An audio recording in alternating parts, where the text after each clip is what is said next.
আল্লাহুম্মা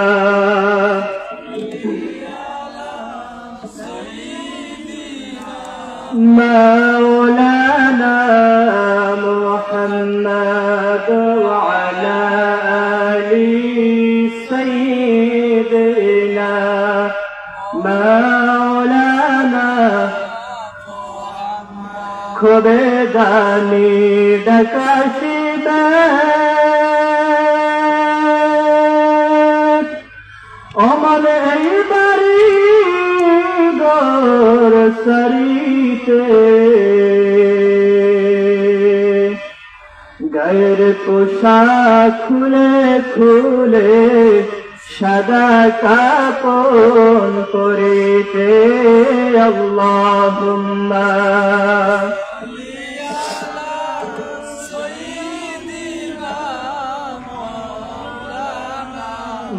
محمد وعلى آل سيدنا مولانا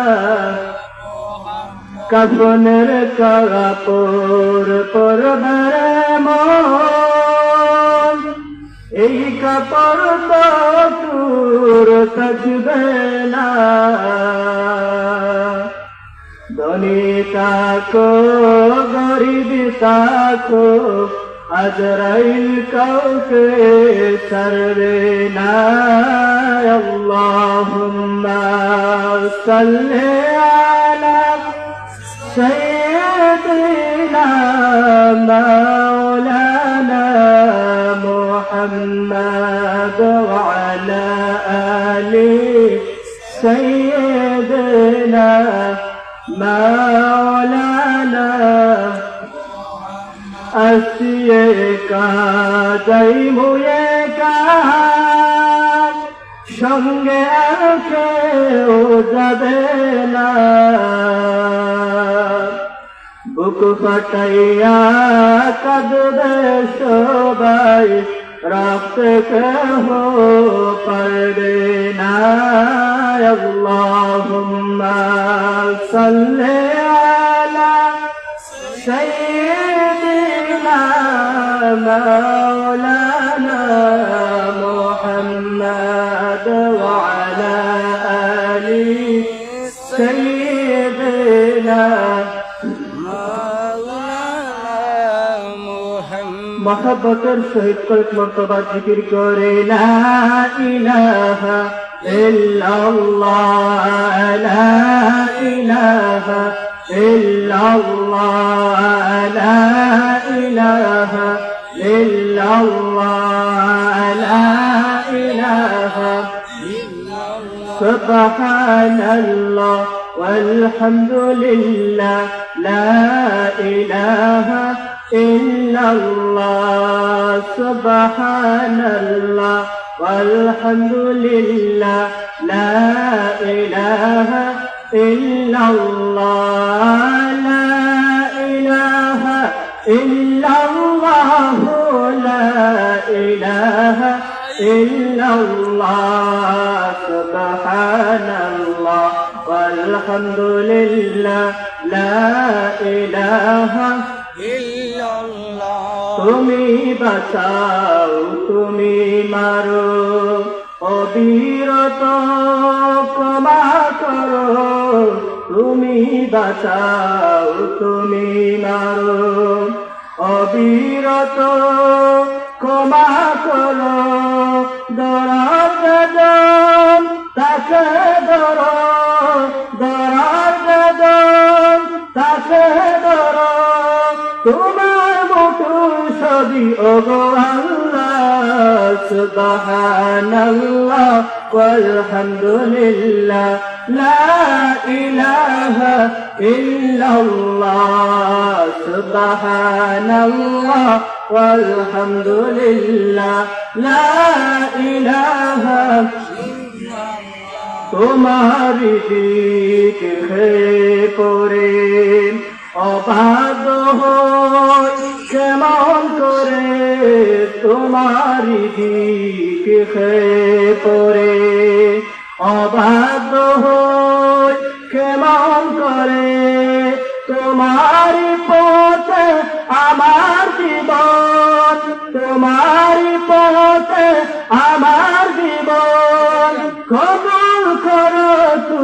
ওগো আল্লাহ সুবহানাল্লাহ ওয়ালহামদুলিল্লাহ লা ইলাহা ইল্লাল্লাহ সুবহানাল্লাহ ওয়ালহামদুলিল্লাহ লা ইলাহা ইল্লাল্লাহ মুহাম্মাদুর রাসূলুল্লাহ সাল্লাল্লাহু আলাইহি ওয়াসাল্লাম। আলহামদুলিল্লাহ, রামপুর উত্তরপাড়া মুকাম্বারির উদ্যোগে 11তম তাফসীরুল কোরআন মাহফিলের চলমান অধিবেশনের সম্মানিত সভাপতি সাহেব, আজকের মাহফিলের উপস্থিত অত্র এলাকার মুরব্বিয়ান, যুবক ভাইয়েরা, সদস্য সুনাময়া, পর্দার আড়ালের পর্দা নিশা, আবেদা সালেহা, দিনদার ইমানদার মা ও বোনেরা, আল্লাহ পাক সুবহানাহু ওয়া তাআলার দরবারে অসংখ্য অগণিত শুকরিয়া আদায় করি যে আল্লাহ পাক রব্বুল আলামিন আপনাকে আমাকে দয়া করিয়া মায়া করিয়া সালাতুল আসরের নামাজের পরপরই আল্লাহ পাক রব্বুল আলামিনের জান্নাতি বেহেশতি বাগানে আসার বসার তৌফিক দান করেছেন। এজন্য সেই রবের দরবারে সবাই জবান খুলে কালিমাতুশ শুকর আদায় করি একবার আলহামদুলিল্লাহ। আরো শুকরিয়া আদায় করি যে আল্লাহ পাক রব্বুল আলামিন আপনাকে আমাকে আখিরি জামানার নবী সাইয়্যিদুল মুরসালিন শফিউল মুজনাবিন রাহমাতুল লিল আলামিন সেই নবীর উম্মত হওয়ার জন্য অসংখ্য অগণিত নবী রাসূলগণ দরখাস্ত করেছিলেন।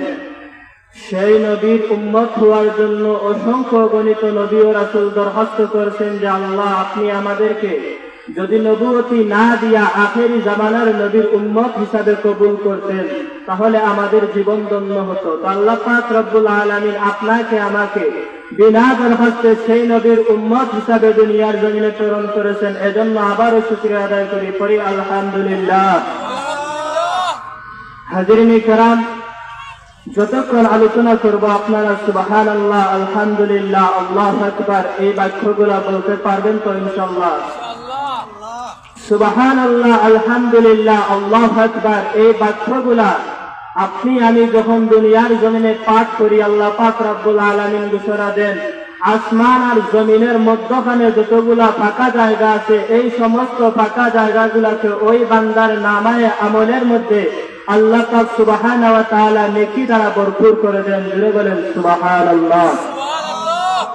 শুধু তাই নয়, আসমান থেকে 30,000 ফেরেশতা জমিনের মধ্যে আগমন করে আপনার আমার জবানের বাক্য আলহামদুলিল্লাহ, আল্লাহু আকবার, সুবহানাল্লাহ এই বাক্যগুলা আকাশের ফেরেশতারা জমিনের মধ্যে সেই বাক্যগুলা নিয়ে আসমানের দিকে উঠতে থাকেন।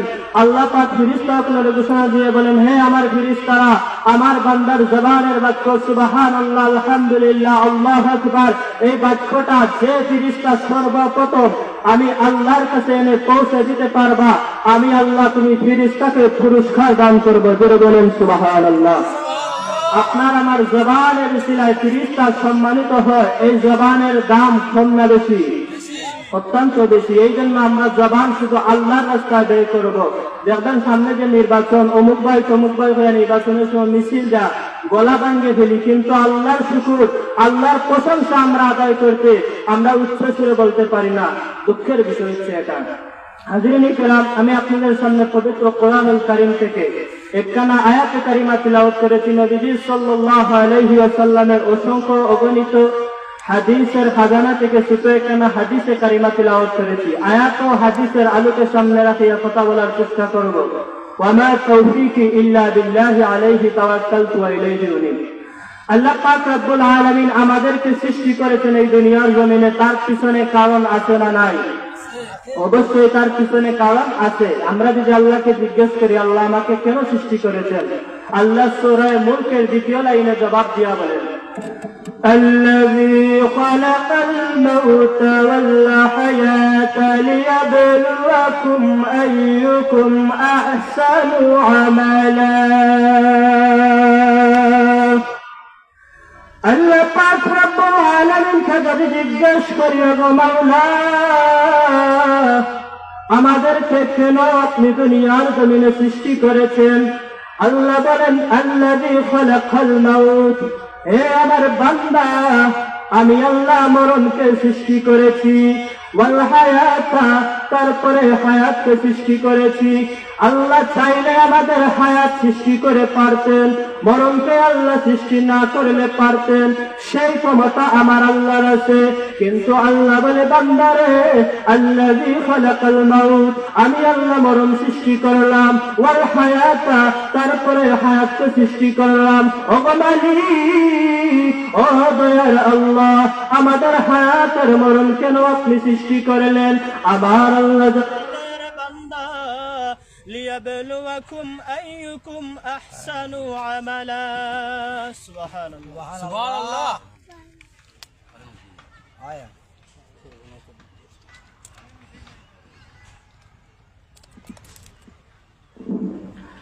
আল্লাহ বলেন, লিয়াবলুয়াকুম আইয়ুকুম আহসানু আমালা, আমি আল্লাহ আমাদের বান্দা বান্দীদের আমলটাকে পরীক্ষা করার জন্য হায়াত আর মরণ দুইটিকে সৃষ্টি করেছি। আমি আল্লাহ আমার বান্দার হায়াত দিলাম 60 বছর, 70 বছর, 100 বছর। এই হায়াতের জিন্দেগি পাইয়া ও আমার বান্দা, আমি আল্লাহর ইবাদত বন্দেগি করেছে কিনা, আমি আল্লাহর হুকুম আহকাম মেনে চলেছে কিনা, এগুলাকে পরীক্ষা করার জন্য আমি আল্লাহ তোমাদের মরণ আর হায়াত এই দুইটাকে সৃষ্টি করেছি। সুবহানাল্লাহ।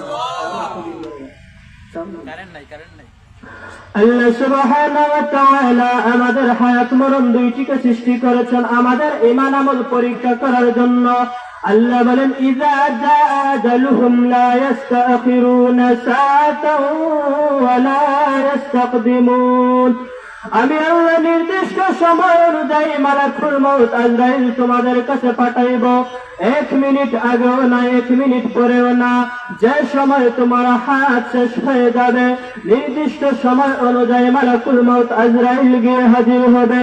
আল্লাহ পাক রব্বুল আলামিন আমাদের ঘোষণা করেছেন, বান্দারে, যতদিন তোমার হায়াত আছে ততদিন দুনিয়ার জমিনে বাঁচবা। তুমি ইচ্ছা করলে থাকতে পারবা না, ইচ্ছা করলে মরতে পারবা না। আমি আল্লাহ যে সময় নির্ধারণ করেছি, ওই সময় আসলে তোমাদের মৃত্যু হবে। আল্লাহর পয়গম্বর রাহমাতুল লিল আলামিন নবীজি মেরাজের মধ্যে যখন গিয়েছিলেন, নবীজি উদয়গমনে 7 আসমান পাড়ি দিয়ে যখন সিদরাতুল মুনতাহায় চলে গেলেন, গিয়ে দেখলেন বড় গাছের নিচে বিশাল আকৃতির একজন লোক বসে আছে। আল্লাহ নবী জিবরাইলকে ডেকে ডেকে বলেন, আরে জিবরাইল, আরে জিবরাইল,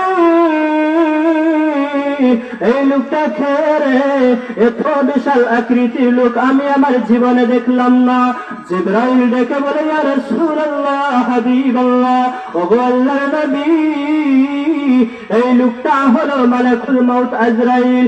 ইয়া রাসূলুল্লাহ, হাবিবাল্লাহ, আল্লাহর নবী গো, ওই লোক এমন একজন লোক যিনি মায়ের সামন থেকে সন্তানকে নিয়ে যায়, আবার সন্তানের সামন থেকে মাকে নিয়ে যায়, বাবার সামন থেকে সন্তান নিয়ে যায়, সন্তানের সামন থেকে বাবাকে নিয়ে যায়। ইয়া রাসূলুল্লাহ, ইয়া হাবিবাল্লাহ, উনি হলেন মালাকুল মউত আজরাইল।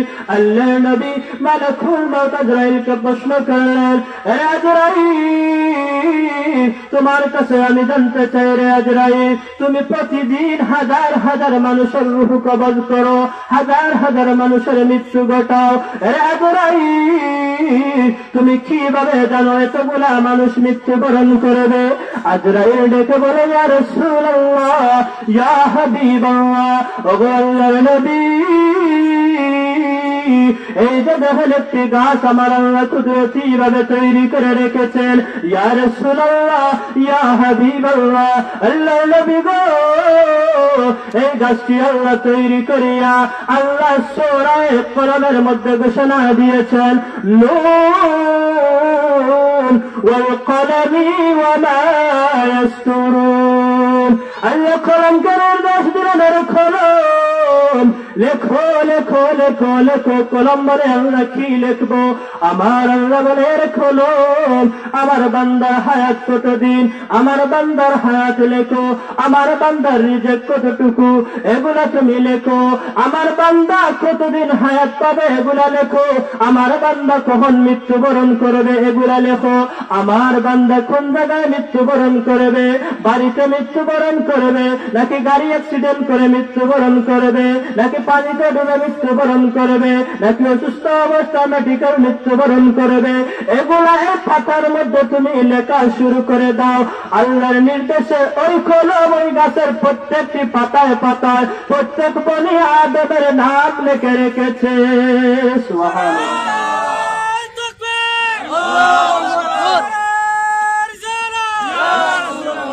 শুধু প্রত্যেকের নাম নয়, আপনার আমার নাম, আপনার আমার নাম লেখে শেষ নয়, আপনার আমার বাবার নাম, আপনার আমার বাবার নাম লেখে নাই, আপনার আমার পুরনো ঠিকানা ওই কলম ওই গাছের পাতার মধ্যে লিখে রেখেছে।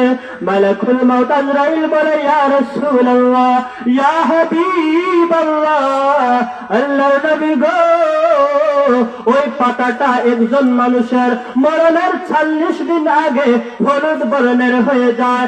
ইয়া রাসূলুল্লাহ নবীজি, ওই পাতাটা যখন হলুদ বর্ণের হয়ে যায়, আমি মালাকুল মউত আজরাইল এই পাতাটাকে নাম তালিশ করিয়া আল্লাহর বান্দার মরণের 40 দিন আগে আল্লাহর বান্দার বাড়িতে প্রতিদিন দৈনিক একবার আসা যাওয়া করি। ওরে আল্লাহর বান্দা, তোমার মরণের বাকি আর মাত্র 40 দিন, তোমার মরণের বাকি আর মাত্র 40 দিন, তুমি এ মৃত্যুর জন্য প্রস্তুতি নেও, আল্লাহর নাফরমানি কাজ ছেড়ে দাও, ইবাদত বন্দেগীতে মশগুল হও। ইয়া রাসূলুল্লাহ, ইয়া হাবিবাল্লাহ, আল্লাহর নবী গো, ওই ব্যক্তির মরণের 40 দিন আগ থেকে দৈনিক একবার আসা যাওয়া করি। আল্লাহর বান্দার মরণের 3 দিন আগে, ইয়া রাসূলুল্লাহ, ইয়া হাবিবাল্লাহ, আল্লাহর নবী গো, আমি মালাকুল মউত আজরাইল একবার যাই না, প্রতিদিন 3 বার আসা যাওয়া করি। একজন মানুষের মরণের 3 দিন আগে দৈনিক 3 বার যায়। আরে আল্লাহর বান্দা, মরণের জন্য তৈরি হও, তোমার মরণের বাকি আর মাত্র 3 দিন। আল্লাহর বান্দা যদি নেককার বান্দা হয়ে থাকে, দেখবেন মরণের আগে সন্তানকে ওসিয়ত করতে থাকে, আরে আমার সন্তান, আমি মরণের পরে আমাকে অমুক অমুক ইমাম সাহেব দিয়ে জানাজার নামাজ পড়াইবা, এভাবে ওসিয়ত করতে থাকে। আরে আমার সন্তান, অমুক জায়গায় আমাকে দাফন করে দিবা, এই জায়গায় আমাকে কবর দিবা। এইবারে নেককার বান্দাগুলো মরণের আগে ওসিয়ত করতে থাকে আত্মীয়দের কাছে, আমাকে এগুলা করবা। আল্লাহর নবী বলেন, আরে মালাকুল মউত আজরাইল, তুমি যখন আমার উম্মতের রূহটা বাহির করো, আমার উম্মতের রূহ বাহির করার সময় আমার উম্মতের রূহটা কিভাবে নিয়ে এসো?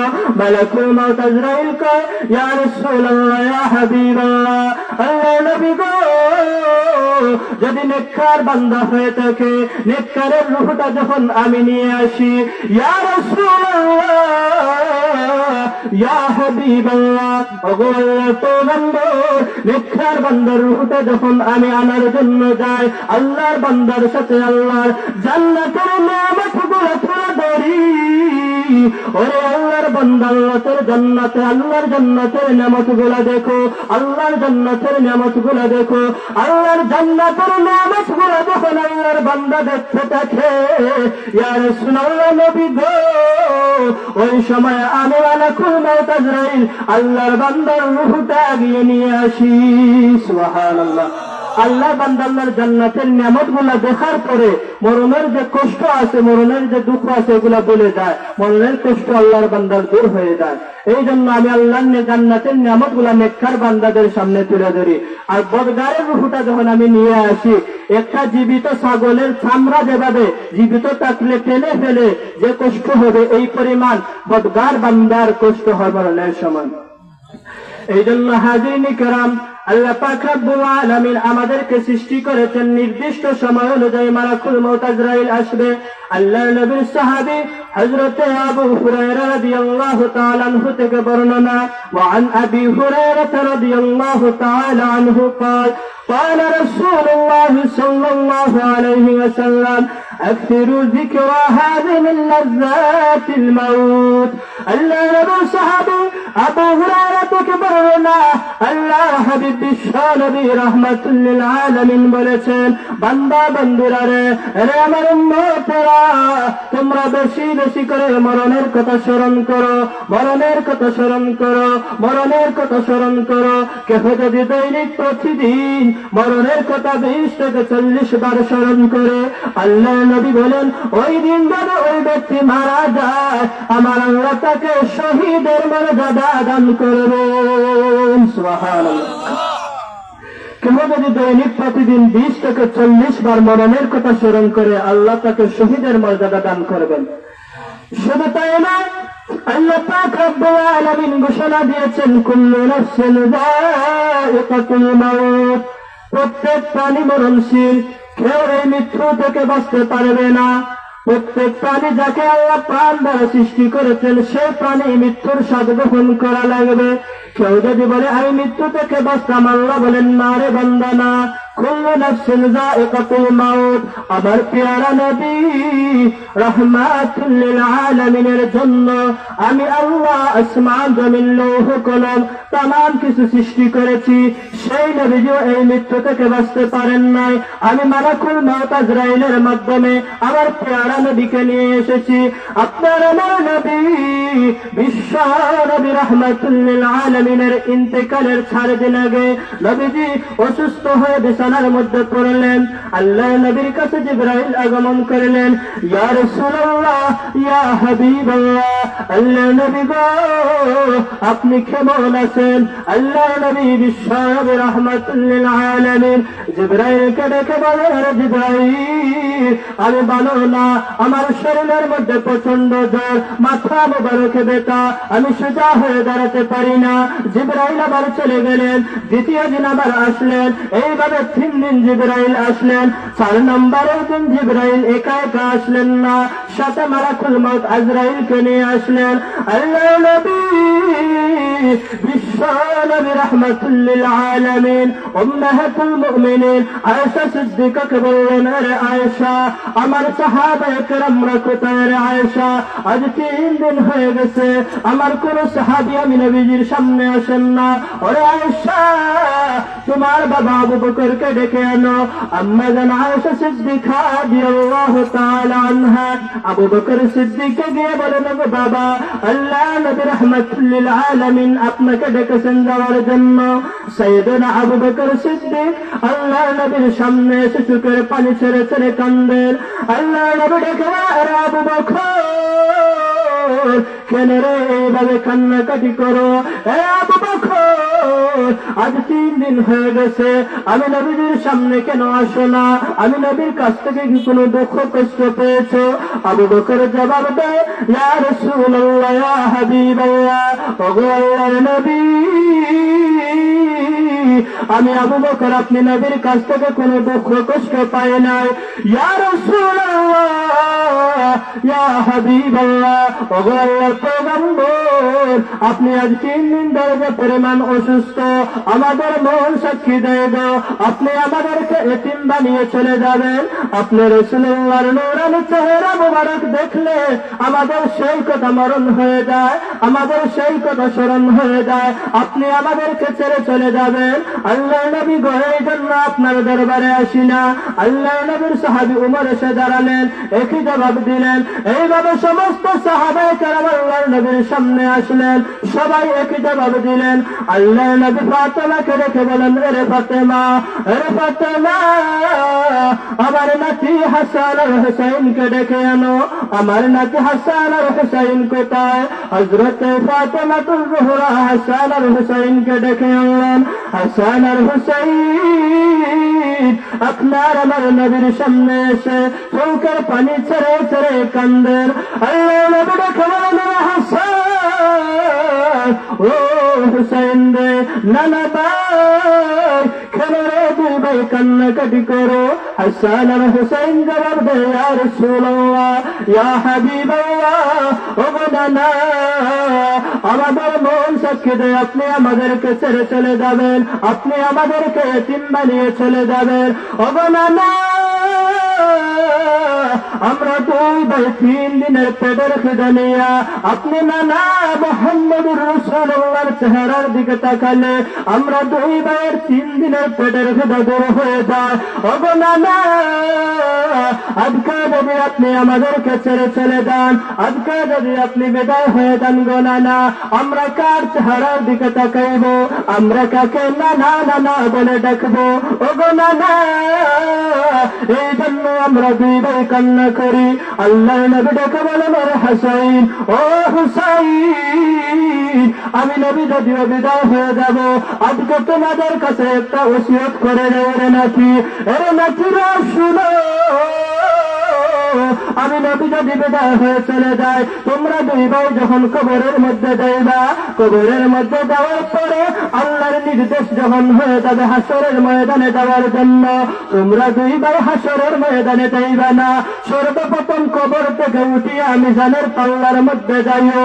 এর হুসাইন, ও হুসাইন রে, মিজানের পাল্লার মধ্যে ও কারণে যাইবা আমার উম্মতের নামায়ে আমল নামা, আমার উম্মতের নেকি আর বদি যখন মিজানের পাল্লার মধ্যে উঠানো হবে।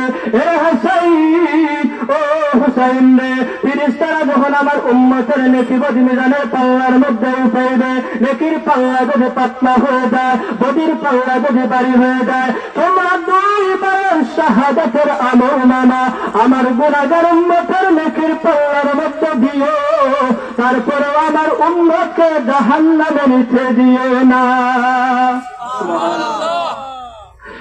আল্লাহ নবী বিশ্ব নবী রাহমাতুল লিল আলামিন আবার হাসান আর হুসাইনকে বললেন, রে হুসাইন, ও হুসাইন রে, তোমরা দুই ভাই শাহাদাতের আমল নামা দেওয়ার পরে যদিও নেকির পাল্লা ভারী না হয়, তোমরা দুই ভাই মিজানের পাল্লা ওজন দিতে দিও না, আমার উম্মতের মিজানের পাল্লা ওজন দিতে দিও না। এ হুসাইন, ও হুসাইন রে, ফেরেশতাদেরকে বলবা, এর ফেরেশতারা আমার নবীর উম্মতের নেকি বদি এখন ওজন দিবা না, আমাদের নানা যখন আসবেন, আমাদের নানা আসার পরে নেকি বদি ওজন দিবা, তোমরা দুই ভাই মিজানের পাল্লার মধ্যে ধরে রাখবা, আমি নবী আসলে আমার উম্মতের নেকি বদি নামায় আমল নামা ওজন দেব। আল্লাহ নবী বিশ্ব নবী রাহমাতুল লিল আলামিন খাতুনে জান্নাত মা ফাতেমাকে ডেকে আনলেন, এ ফাতেমা, আমি নবী বিদায় হয়ে যাব, আমি নবী দুনিয়ার জমিন ছেড়ে চলে যাব, আজকে আমার কাছে কোনো কিছু জানতে চাইলে রে মা। ফাতেমা দেখে বলেন, ওগো বাবা, আজকে আমি একটি প্রশ্ন করতে চাই গো বাবা, কাল হাসরের ময়দানে অসংখ্য অগণিত নবীরা থাকবে, অসংখ্য অগণিত নবীদের উম্মত থাকবে, ওগো বাবা, আপনি মুহাম্মদুর রাসূলুল্লাহর উম্মত থাকবে, ওই দিন আপনার উম্মতের আপনি নবীকে কোথায় তালাশ করলে পাবে? আল্লাহর নবী দেখে বলেন, রে ফাতেমা, ওই দিন আমার উম্মতেরা 6টি জায়গায় তালাশ করলে আমি নবীকে খুঁজে পাবে। এ ফাতেমা, 1 নম্বরে মিজানের পাল্লার কিনারে আমি নবী থাকবো, 2 নম্বরে হাউজে কাউসারের মধ্যে থাকবো, এ ফাতেমা, 3 নম্বরে পুলসিরাতের ফুলের মধ্যে থাকবো, 4 নম্বরে আমি নবী জাহান্নামের দরজার সামনে থাকবো। আল্লাহ নবীর মেয়ে, আল্লাহ নবীর কলিজার কন্যা ফাতেমা দেখে বলেন, ওগো বাবা, আপনি কেন গো মিজানের পাল্লার মধ্যে থাকবেন? আল্লাহ নবী দেখে বলেন, ও ফাতেমা, আমার উম্মতের নামায় আমল নামা, আমার উম্মতের নেকি বদি যখন মিজানের পাল্লার মধ্যে উঠানো হবে, আমার উম্মতদেরকে ফেরেশতারা জাহান্নামে নিয়ে যাবে, এই জন্য আমি নবী মিজানের পাল্লার মধ্যে থাকবো, তারপরে হাসরের ময়দানে আমি নবী হাউজে কাউসারের কিনারার মধ্যে ওই কারণে থাকবো রে মা। আমার উম্মত ওই হাসরের ময়দানে আল্লাহর নির্দেশে যখন চলে আসবে, আমার আল্লাহর নির্দেশ হয়ে যাবে, আমার উম্মতের মাথার আঘাত উপরে সূর্যের আলো ছেড়ে দেবে, আবার উম্মত সূর্যের আলোতে মাথার মগজগুলা টাস টাস করে ফেটে যাবে। আমার গুনাহগার উম্মত পানির পিপাসায় হাউ মাউ করে কান্না করতে থাকবে। ওই দিন আমি নবী আমার হাউজে কাউসারের পানি আমার নিজ হাতে আমার উম্মতদেরকে পান করাবো। সুবহানাল্লাহ। শুধু তাই না, নবী রাহমাতুল লিল আলামিন ফাতেমাকে ডেকে বললেন, এ ফাতেমা, ও ফাতেমা, 3 নম্বরে আমি নবী ফুলসিরাতের ফুলের মধ্যে কেন থাকবো জানো রে মা? আমার উম্মত যখন ফুলসিরাতের ফুল পাড়ি দিবে, ফুলসিরাতের ফুল আমার একটি ফুল, যেই ফুল লম্বা হবে 30,000 মাইল, যেই ফুল ছুঁয়ের চাইতে আরো বারিক হবে, হীরার চাইতে আরো বড় হবে, এই ফুল আমার উম্মত পাড়ি দিতে পারবে না। ও ফাতেমা, ওই দিন আমি নবী আমার ডান হাত ধরে ধরে আমার উম্মতদেরকে ফুলসিরাতে ফুল পার করাবো। সুবহানাল্লাহ। আল্লাহ নবী 4 নম্বর সুসংবাদ দিলেন, রে ফাতেমা, আমি কেন জাহান্নামের দরজার সামনে থাকবো জানোনি? এ ফাতেমা, ওই কারণে আমি নবী জাহান্নামের দরজার সামনে থাকবো। আমার উম্মতদেরকে ফেরেশতারা যখন জাহান্নামে নিয়ে যাবে, আমি নবী জাহান্নামের দরজার সামনে এইভাবে হাত দিয়ে বলবো, এ ফেরেশতা, আমার একটা উম্মতকে আজকে জাহান্নামে ঢুকতে দেবে না, আমার একটা উম্মতকে আজকে জাহান্নামে প্রবেশ করতে দেবে না। এ ফাতেমা, ওই দিন আমি নবী আমার একটা উম্মতকে জাহান্নামের দরজা দিয়ে ঢুকতে দেব না। সুবহানাল্লাহ। তারপরে আল্লাহ নবী বিশ্ব নবীর মেয়ে ফাতেমাতুজ জোহরা কান্নাকাটি শুরু করে দিলেন। আল্লাহ নবী নিজে চোখের পানি ছেড়ে কাঁদলেন। আবার নবীজি ফাতেমার কানের মধ্যে কি যেন বললেন। ফাতেমা মুস্কি হাসি দিলেন। উম্মাহাতুল মুমিনিন আয়েশা সিদ্দিকা প্রশ্ন করলেন, ও নবীর বেটি ফাতেমা, নবীজি যখন 4টি জায়গার সুসংবাদ দিলেন, দেখলাম তুমি কান্নাকাটি করলা। রে ফাতেমা, আবার নবীজি তোমার কানে কানে কি বললেন, তুমি মুস্কি হাসি দিলা। ফাতেমা জবাব দেয়, ও গো মা আয়েশা, ও আয়েশা শুনে রাখো, আমার বাবা দুনিয়ার রাহমাতুল লিল আলামিন দুনিয়ার জমিন ছেড়ে চলে যাবেন, আমাকে এতিম বানিয়ে চলে যাবেন, এই জন্য আমি ফাতেমা কান্নাকাটি করেছি। আবার আমার নবী আমার বাবা রাহমাতুল লিল আলামিন আমি ফাতেমার কান্না দেখিয়া আমার কানের মধ্যে এসে বললেন, ও ফাতেমা, মারে আর কাঁদিও না রে মা। এর মা সুসংবাদ দিলেন, আমি নবী ইন্তেকালের পরে আমাদের বংশে আর কোন লোক ইন্তেকাল করবে না, সর্বপ্রথম তুমি ফাতেমা। আমি নবীর ইন্তেকালের 6 মাস পরে তুমি ফাতেমার ইন্তেকাল হবে।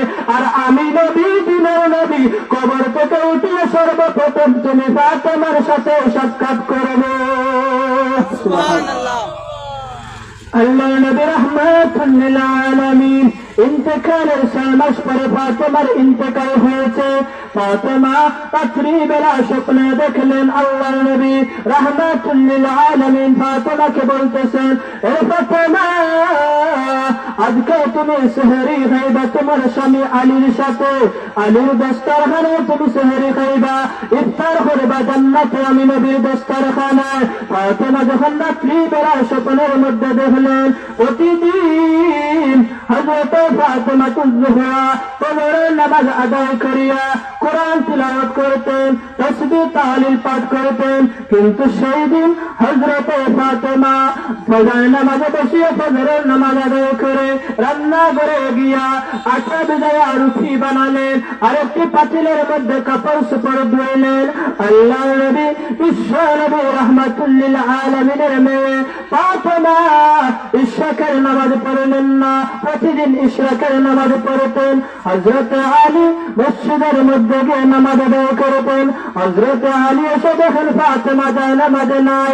হযরত আলী রাদিয়াল্লাহু তাআলা আনহু পিছনের কোঠায় চলে গেলেন, গিয়ে দেখেন এতগুলা আটার রুটি বানাইছে ফাতেমা। আবার আরেকটি পাতিলের মধ্যে ফাতেমা কাপড় শুকর বলে হাসান আর হুসাইনের বউকে করার জন্য বিজয় এসে হযরত আলী জিজ্ঞেস করে, নবীর বেটি ফাতেমা, ফাতেমা গো, প্রতিদিন তুমি ফজরের নামাজ আদায় করে কোরআন তিলাওয়াত করতা, তাসবিহ তাহলিল পাঠ করতা, ইশরাকের নামাজ আদায় করতা, এর ফাতেমা আজকে কেন তুমি ইশরাকের নামাজ পড়লা না? ফাতেমা বলে, গো স্বামী, ও আমার কলিজার টুকরা স্বামী, শোনো, প্রতিদিন আমি ফজরের নামাজ পড়ে কোরআন তিলাওয়াত করতাম, তাসবিহ তাহলিল পাঠ করতাম, ইশরাকের নামাজ পড়তাম, কিন্তু গত রাত্রিতে আমার বাবা রাহমাতুল লিল আলামিন নবীজি আমি ফাতেমার ঘুমের মধ্যে স্বপ্নের মধ্যে এসে বললেন, এ ফাতেমা, আজকে তুমি সেহরি খাইবা তোমার স্বামী আলীর সাথে, আলীর দস্তরখানায়, আর ইফতার করবা বেহেশতের ভিতরে জান্নাতে আলী নবীর দস্তরখানায়। সুবহানাল্লাহ। হযরত আলীকে যখন ফাতেমা এই কথা বললেন, হযরত আলী ফাতেমার স্বপ্ন বুঝার বাকি নাই, কারণ আলী ছিলেন নবীজির সব চাইতে, সকল সাহাবীদের চাইতে সব চাইতে বড় একজন আলেম। নবীজি বলেছেন, আলা মাদিনাতুল ইলম ওয়া আলিয়ুন বাদুহা, আমি নবী হলাম ইলমের রাজ্য, আর সেই রাজ্যের দরজা হলো আমার সাহাবী হযরত আলী। হযরত আলী স্বপ্ন বুঝার বাকি নাই। হযরত আলী এই স্বপ্ন শোনার পরে চোখের পানি ছেড়ে দিয়ে কান্না শুরু করে দিলেন। এবার আল্লাহর নবীর মেয়ে ফাতেমাও কান্না করলেন। আবার হযরত আলী রাদিয়াল্লাহু তাআলা আনহু ডেকে বললেন, এরে ফাতেমা, তুমি কেন কান্না করো? ফাতেমা বলল, গো স্বামী, আমি যদিও নবীজির মেয়ে, আপনার সংসার করতে গিয়া কোনদিন যদি আপনাকে দুঃখ কষ্ট দিয়ে থাকি, ইয়ার অবশ্য স্বামী, আমাকে আল্লাহর রাস্তে মাফ করে দিও।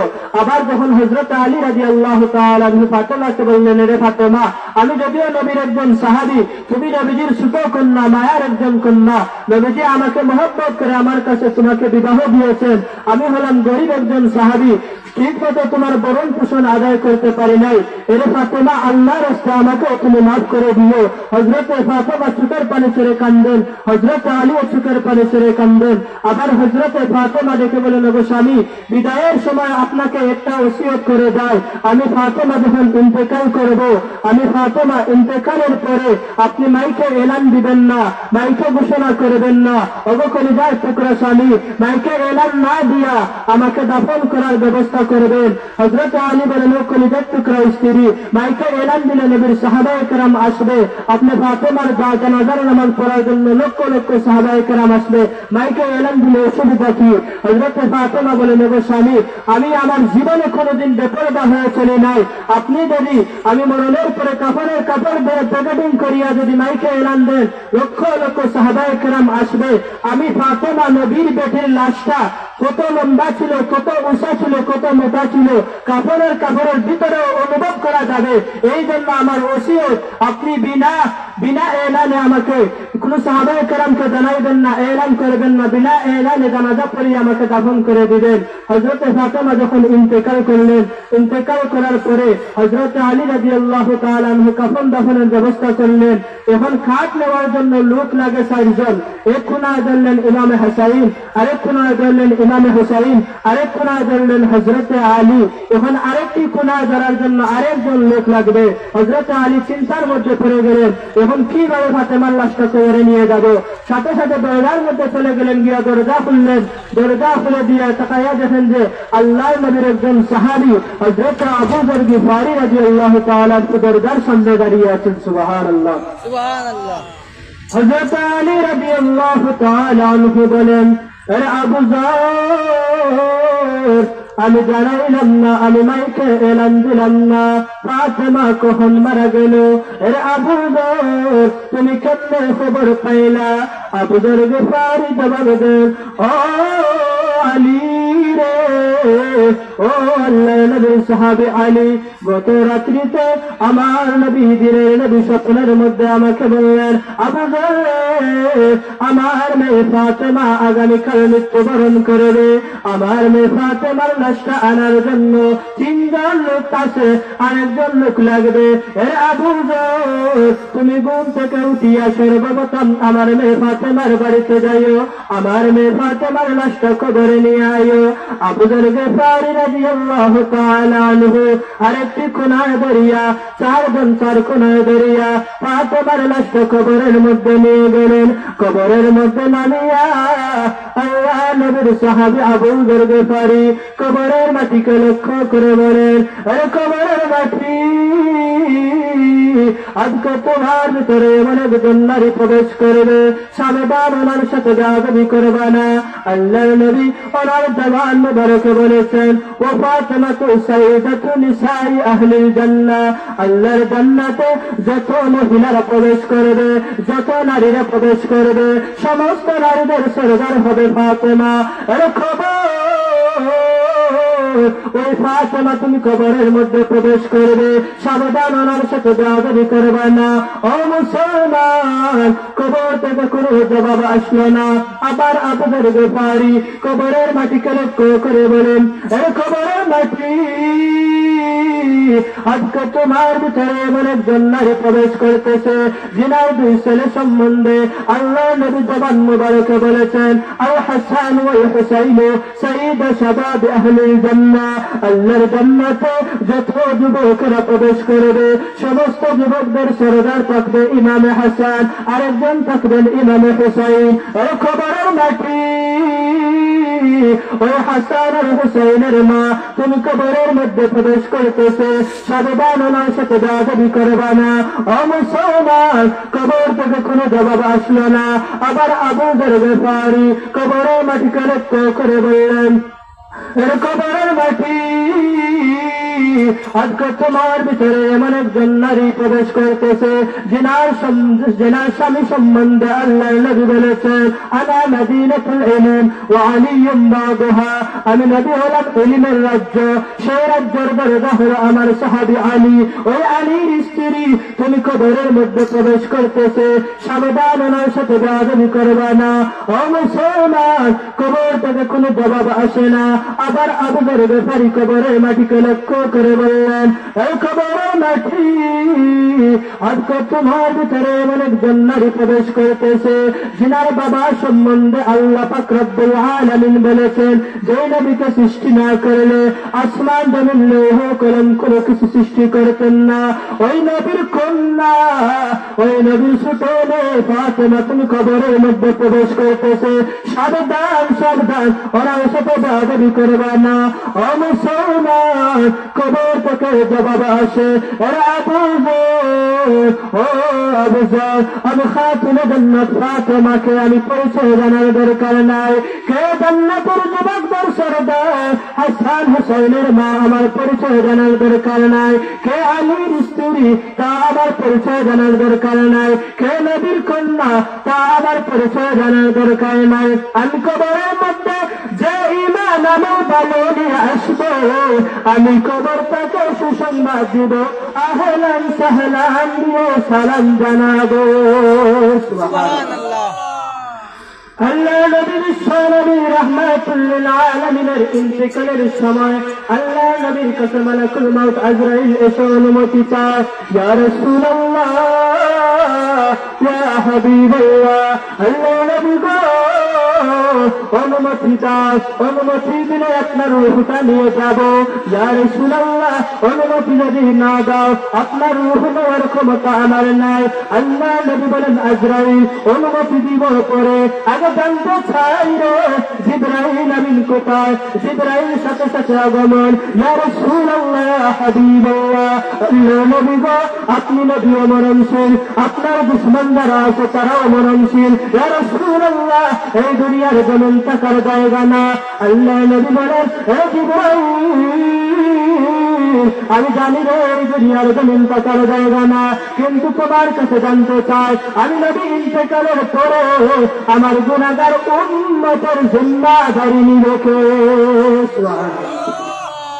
আল্লাহ নবীকে জিবরাইল বলে, ইয়া রাসূলুল্লাহ, ইয়া হাবিবাল্লাহ, আপনি নবীর ইন্তেকালের পরে আপনার উম্মতের জিম্মাদারি নেবেন স্বয়ং আল্লাহ। এবার জিবরাইল বলে, ইয়া রাসূলুল্লাহ, ইয়া হাবিবাল্লাহ, আর কিসের জন্য কান্দেন? আল্লাহ নবী বলে, ইয়া জিবরাইল, আমি জানতে চাই রে, আমি নবী ইন্তেকালের পরে আমার দাফন কোথায় হবে? জিবরাইল বলে, ইয়া রাসূলুল্লাহ, ইয়া হাবিবাল্লাহ, ও আল্লাহর নবী, আপনি নবী ইন্তেকালের পরে আপনার দেহ মোবারক আল্লাহর আরশের ডান পাশে দাফন করা হবে। আল্লাহ নবীর কান্না বের গেছে, হে জিবরাইল আমি জানতে চাই রে আমার গুনাহগার উম্মতের দাফন কোথায় হবে? জিবরাইল বলে ইয়া রাসূলুল্লাহ ইয়া হাবিবাল্লাহ, আল্লাহ নবী গো আপনার উম্মতের দাফন দুনিয়ার জমিনে হবে। আল্লাহ নবী বলেন না হে জিবরাইল আমার উম্মত দুনিয়ার জমিনে থাকবে, আমি আল্লাহর আরশের ডান পাশে থাকবো তা হইতে পারে না। হে জিবরাইল আমার গুনাহগার উম্মত দুনিয়ার জমিনে থাকবো, আমি নবীও সেই দুনিয়ার জমিনে থাকতে চাই। সুবহানাল্লাহ। আল্লাহ নবী আজ আর রোজা শরীফের পাশে শুয়ে আছেন, নবীজি জিন্দা অবস্থায় উম্মতের জন্য উম্মতি উম্মতি বলে কাটতেছেন। আজিমে کرام সময় সংকীর্ণ মাগরিব আজানের সময় হয়েছে। তো আজকের আলোচনায় আমরা কি বুঝলাম? প্রত্যেকেই মরণশীল, কেউ এই মৃত্যু থেকে বাঁচতে পারবে না। আল্লাহ বলেন ইজা জাআলুহুম লা ইস্তাখিরুনা সাআতান ওয়া লা ইস্তাকদিমুন, নির্দিষ্ট সময় অনুযায়ী মালাকুল মউত আজরাইল এসে হাজির হবে। এবং আল্লাহ পাক রব্বুল আলামিন কুরআনুল কারীমের মধ্যে বলেন মিনহা খালাকনাকুম ওয়া ফিহা নুঈদুকুম ওয়া মিনহা নুখরিজুকুম তারাতান উখরা, মাটি থেকে আমি আল্লাহ তোমাদেরকে সৃষ্টি করেছি, আবার এই মাটিতে তোমরা আসতে হবে, আর এই মাটি থেকে আবার তোমরা উঠতে হবে। এই জন্য আল্লাহ বলেন মাটি থেকে জন্ম তোমার, মাটিতে মরণ, আবার বান্দা মাটি থেকে উঠতে হবে, রাখি ও স্মরণ। আমরা সেই কথা স্মরণ করবো আমাদেরকে আল্লাহ সৃষ্টি করেছেন এই মাটি থেকে, আবার এই মাটিতে আমরা চলে যাব, আর এই মাটি থেকে আবার উঠবো। আজিমিনে কেরাম এই কথাগুলো স্মরণ করে করে আপনি আমি দুনিয়ার জমিনে যদি চলাফেরা করি, মরণের কথা স্মরণ করি, কখনো আমরা নামাজ ছাড়তে পারি না, কখনো আল্লাহর ইবাদত বন্দেগী ছাড়তে পারি না, আল্লাহর গাফিল হইতে পারি না, আল্লাহর ইবাদতে মশগুল হতে হবে। আল্লাহ পাক রব্বুল আলামিন যা আলোচনা করলাম আর যা আমরা শুনলাম, আমরা প্রত্যেককে নেক আমল করার তৌফিক দান করুন। সবাই বলি আমিন। وآخر دعوانا أن الحمد لله رب العالمين. السلام عليكم ورحمة الله.